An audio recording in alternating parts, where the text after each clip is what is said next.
নানা যান, মামা যান, সবাই নিচে আয়েন, দেখেন কেডা এসে। কত বড় ফাউল, ওখানে দাঁড়িয়ে ও চিৎকার চেঁচামেচি করছে। এই, কি ব্যাপারটা কি? তুই ষাঁড়ের মতো চিল্লাচ্ছিস কেন বাড়ির সামনে দাঁড়িয়ে? কি কি ব্যাপারটা কি? কি হইছে দেখতেছেন না? দেখেন কেডা এসে। কি হলো, তুমি এখনো যাও নাই? তোমাকে না বললাম ভেতরে যাও। আমি বাইকটা পার্ক করে। আসসালামু আলাইকুম। আপনি নিশ্চয়ই মামা, আপনার ব্যাপারে অনেক কিছু বলেছেন। কি নানু ভাই?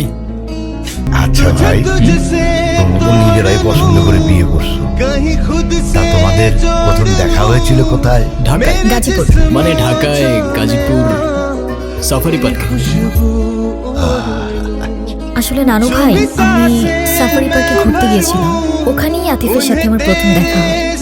সেটা তো বুঝতেই পারছি। সেখানে গিয়ে বাঘ, ভাল্লুক, হনুমান এ সমস্ত দেখার পরে আসার সময় একটা শিয়াল ধরে নিয়ে চলে এসেছিস। এই, তুই থামবি? ছেলেটা মাত্র খেতে বসেছে, তুই চুপ থাক।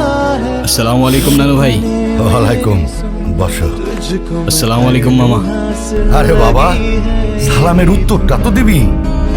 তোর সব ধন সম্পত্তি তো আর চায় নাই। ওয়ালাইকুম সালাম। রবির মেজাজ দেখছিস? ভালো করে এক কাপ চা বানাই না দে। এই রবি, ওর সাথে একটু গল্প গুজব কর না। আমি যখন জামাই ছিলাম তখন আমাকে তো নানির পরিবার মাথায় করে রাখতো।